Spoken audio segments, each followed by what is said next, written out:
আটছট পূজার ইতিহাস প্রাচীন, যা রামায়ণ এবং মহাভারতে বর্ণিত আছে, যেখানে ভগবান রাম এবং সীতা বনবাস থেকে ফিরে আসার পর এবং পাণ্ডবরা তাদের হারানো রাজ্য পুনরুদ্ধারের জন্য সূর্যদেবের পূজা করেছিলেন। এছাড়াও রাজা প্রিয়ব্রতের পুত্র সন্তান লাভের জন্য ছট পূজার প্রচলন হয়েছিল বলে একটি কিংবদন্তি প্রচলিত আছে, যেখানে তিনি এবং তার রানী যজ্ঞের মাধ্যমে ষষ্ঠী দেবীর ছঠি মাইয়া আরাধনা করেছিলেন। নমস্কার বন্ধুরগণ, তোমরা কেমন আছেন বন্ধুরগণ? আশা করং সবাই ভালোই আছেন, ভালো থাকিবেন, সুস্থ থাকিবেন আর আমার নতুন নতুন ভিডিও দেখতে থাকিবেন। তো বন্ধুগণ, এলাম আমার শ্বশুরবাড়ির ছট পূজা হবার ধরছে। তো ছট পূজার ওইটা প্রসাদ বানিমু। তো প্রসাদটা ক্যাং করে বানিমু, ওইলিয়া তোমার লাগ শেয়ার করিম। তো প্রসাদটা পরির বেলায় কাজু বাদাম কিশমিশ গরি সুহারা বাদাম ঘি ডালটা ওইলা দিয়ে ময়ম করে নিমু।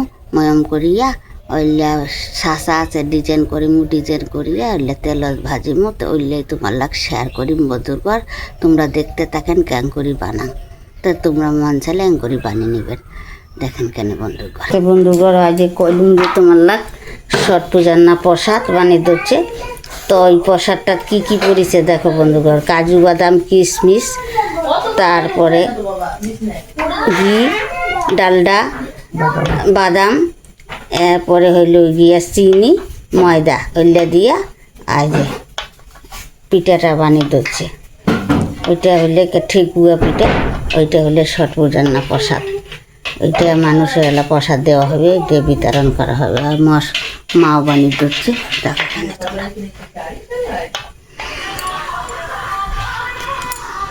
তো বন্ধুগণ, আজ মুই প্রসাদলা বানিয়ে দিচ্ছুম। আজ এই মতন করি গুড়ি নিলুম।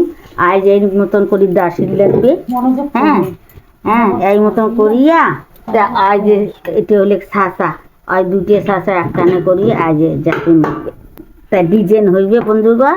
তা আজ দেখো এই মতন ডিজাইন হয়েছে। তো দেখো কেন এখানে দেখো ভাজিয়া থুইছে বইটাও দেখো। আজ করার দিবার হচ্ছে বন্ধুগণ, দেখো কেন করার দিবার মাখুন। আর এই মতন এতগুলো বানিয়ে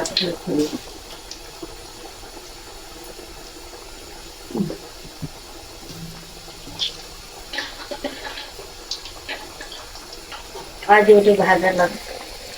আজ এই মতন হয়েছে বন্ধুগণ, দেখো কেন এত সুন্দর হয়েছে, খাইতে এত টেস্টি বন্ধুগণ। একবার যদি তোমরা খাবার পান বারবার খাবার চাইবেন, বারবার করবেন যে আরো দাও কেন, এত সুন্দর বানাচ্ছেন। তো বন্ধুরগণ দেখেন কেন এতলা ভাজা হয়েছে, আরো ভাজির দশটুম। তো ওইটা সব ভাজি নিব, সবাই তোমার লাগ শেয়ার করুন। দেখো বন্ধুরগণ, আয় যে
টিকিয়ে রাখার শক্তি ছঠি মাইয়াকে উৎসর্গীকৃত একটি প্রাচীন বৈদিক রীতি হিসেবে বর্ণনা করে। এটি ভারতের প্রাচীনতম উৎসবগুলির মধ্যে একটি। মন্দির এবং মূর্তিগুলির আগে থেকেই এটি প্রচলিত ছিল এবং এটি মূলত বিহার, ঝাড়খণ্ড, উত্তরপ্রদেশ এবং নেপালে পালিত হয়। ছট পূজা হল একটি হিন্দু বৈদিক উৎসব যা বছরে দুবার পালিত হয়, মূলত অক্টোবর-নভেম্বর মাসে। 4 দিনের এই উৎসবে কঠোর উপবাসের অন্তর্ভুক্ত, যার মধ্যে রয়েছে জল ছাড়া থাকা, জলাশয়ে অস্তগামী ও উদীয়মান সূর্যের উদ্দেশ্যে প্রার্থনা এবং ঠেকুয়া ও আখের মতো ঐতিহ্যবাহী জিনিসপত্র উৎসর্গ করা। এটি পৃথিবীতে জীবন টিকিয়ে রাখার জন্য কৃতজ্ঞতা প্রকাশের একটি রীতি এবং ইচ্ছা প্রার্থনা করা। এই উৎসব পবিত্রতা, শৃঙ্খলা, ভক্তি এবং প্রকৃতির সাথে সামঞ্জস্যের উপর জোর দেয়।